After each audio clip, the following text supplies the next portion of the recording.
All right, good afternoon, and welcome to the IRC. And my name is Chad, and I have the honor of introducing all of our speakers today. And today we have Kyle Polaski, and he actually studied from October to February on this subject. And his subject is the effects of beta-alanine supplementation on biochemical markers of performance. So he'll be able to speak, and there'll be some Q&A afterwards if you guys have any questions, and then we'll wrap it up. So please join me in introducing him to the stage. Thank you, Chad. So as you said, my name is Kyle Polaski. I'm an exercise science major here.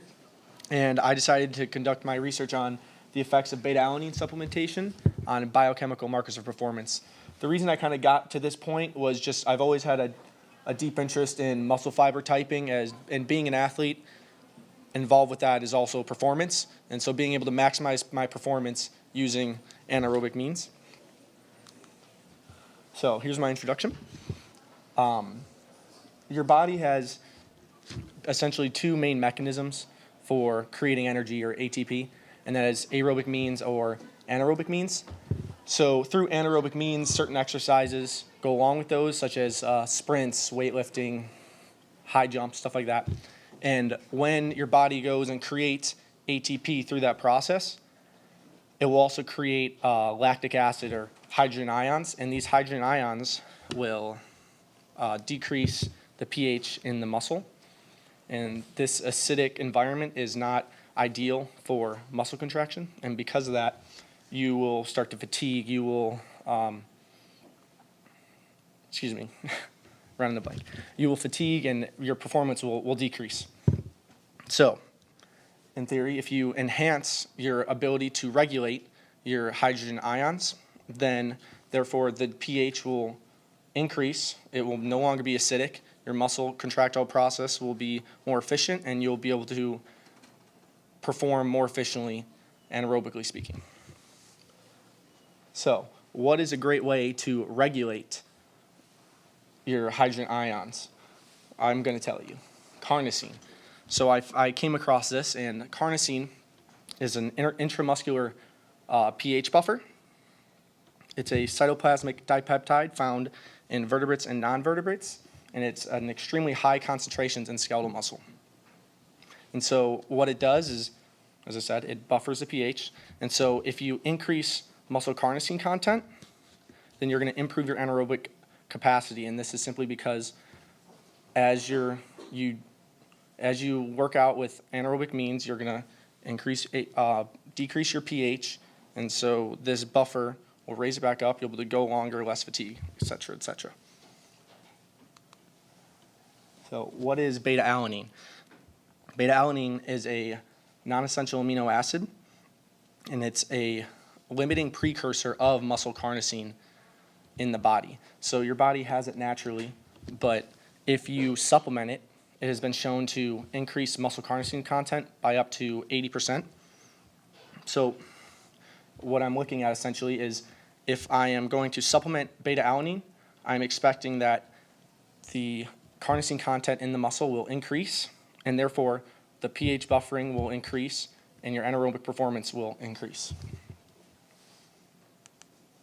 So the purpose of this study. The purpose of this study is to determine whether or not prolonged beta-alanine supplementation increases anaerobic performance, has an effect on blood total protein content, or an effect on body composition. Here's my hypothesis. If beta-alanine is supplemented for 8 weeks, then the subject will see an improved anaerobic exercise capability, as well as an increased total protein values. Here's some of the equipment used. So, pressed the wrong button. Over here we have the Cosmed Bod Pod, and that is used to measure body composition. It's currently the most efficient way of doing so, although it does have its flaws, which I will get to later. And this is done by air displacement, essentially.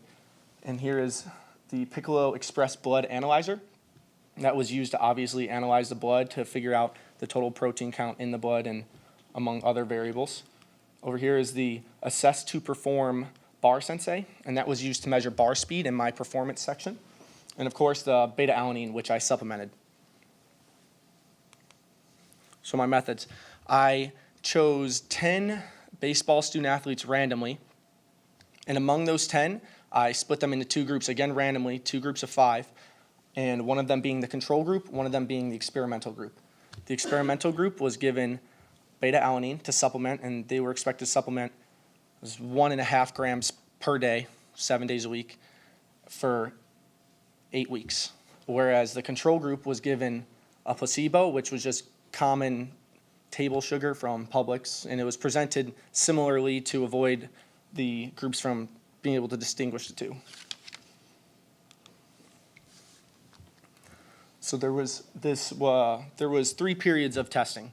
There was a preliminary, the middle testing, mid-supplementation testing, and post-supplementation testing.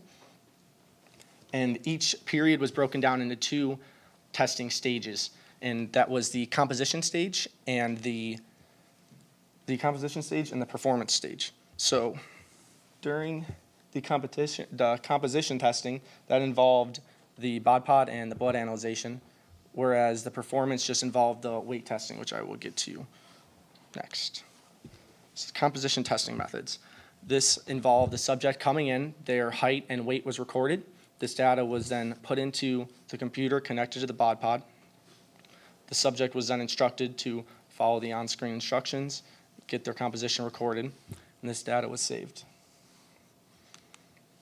Next, the subject was sent to get their blood analyzed, and this was done by the subject getting a prick of their finger, so they would bleed and the blood would be collected through a tube and placed into a chemistry panel and put into the blood analyzer.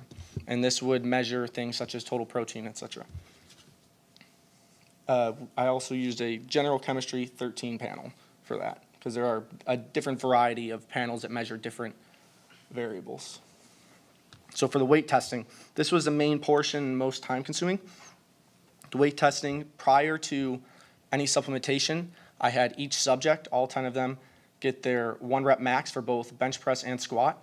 And I did this because I wanted to take a certain percentage of that weight and to kind of keep it relative, as I assumed that somebody who was bigger would be more likely to move more weight. So I wanted to take 60% of their 1 rep max as opposed to setting a certain weight and seeing how fast they can move it. So after that, I had 60% of that 1 rep max.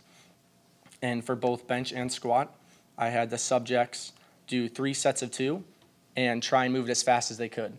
If they couldn't move it above 0.8 meters per second, then they would drop weight until they could do 2 reps at that speed. If they can move it faster than that, they would increase their weight until they could not, until they maintained 0.8 meters per second, essentially.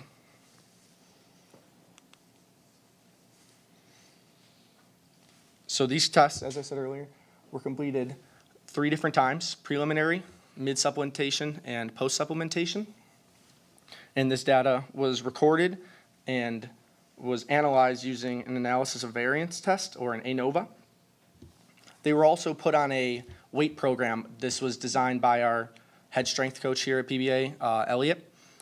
And it was 4 days per week.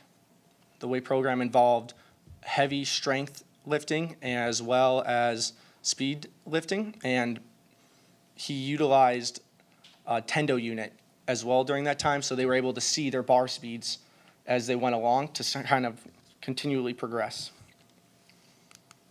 So here's my data. This is the main variables that I looked at.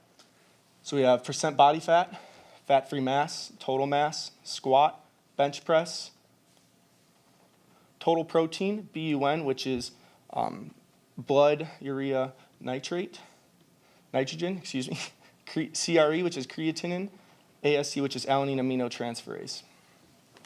So as you can see, the percent fat for both groups increased. The fat-free mass decreased for both groups. There was an increase in squat and bench press for both groups. The blood total protein increased for the control group, but decreased for the experimental. The blood urea nitrogen increased for both groups. Creatinine increased for both groups, and the alanine aminotransferase increased for both groups. Although there was a higher increase for the experimental group. So here is a graph explaining the bench press. And so as you can see, this is the experimental group, it's the control. So the experimental group saw a steady increase at T1, T2, and 3, all 3 times increasing, whereas the control group stayed the same and then jumped at T3. Also of note is that the experimental group started at a higher weight of about 10 pounds more.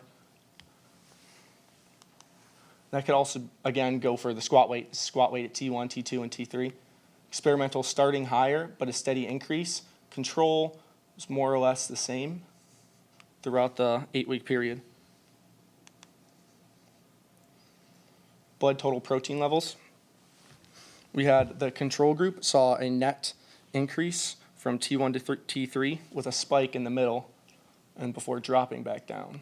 And the experimental group saw a net decrease from T1 to T3 for blood total protein levels. Body fat percentage for T1, T2, and T3. Both groups saw an increase in body fat percentage. And so the discussion. Through my analysis of my results, the effects of beta-alanine is not necessarily clear in my study, and this could be accounted for a number of things. Although there was an increase in leg, squat, and bench press for the experimental group versus the control, it wasn't enough just because of simply how much higher the experimental group started than the control. And so this can be accounted for, I believe, from the smaller sample size that I had in my study. I originally only had 10, and unfortunately, 2 of them, 1 from each group, happened to get injured due to unrelated means. And so they had to drop, so my sample size decreased. On top of that, there's also the fact that a lot of these athletes were not necessarily familiar with these movements. Some of them, when they work out, they're used to putting on as much weight as possible and just getting it up, finishing the rep, and that's good. And so they're not used to moving it as quickly as they can. And so as they started doing Elliot's workouts and doing my testing, I believe that both groups saw an increase in the familiarity with these exercises. Also, there were 2 subjects that were unable to produce blood at certain periods. One was unable to produce blood during the mid-supplementation and post, and this could be due to quick clotting, stuff like that. And then the other was just unavailable during T2, which further decreased the sample size. And then finally, the bod pod. The bod pod is amazing at doing what its job of measuring body composition, but it struggled immensely involving anything to do with body hair or facial hair, and a lot of baseball players had a lot of facial hair, long body hair, and I believe that also decreased the efficiency of that test.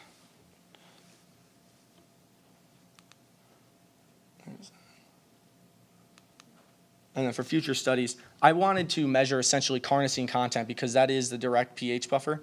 So what I did was I looked at increasing beta-alanine to essentially increase carnosine. In future studies, I think they should take a direct muscle biopsy from the subject to measure carnosine content, and from there compare that to their performance values and see if there is a correlation, if the increased beta-alanine content is also increasing the carnosine content, at what extent, how much. And that is all.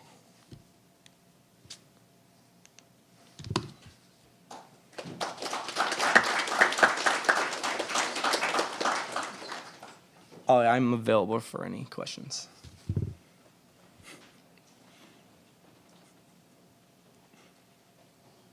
Yes.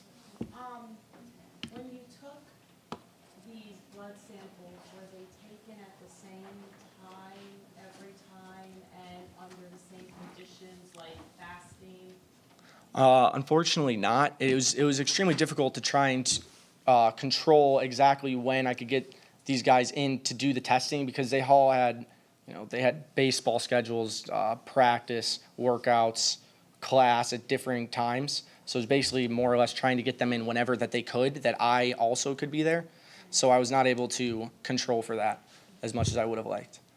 Because that could have had some effects on the results. Yes. Also. Yes. Absolutely.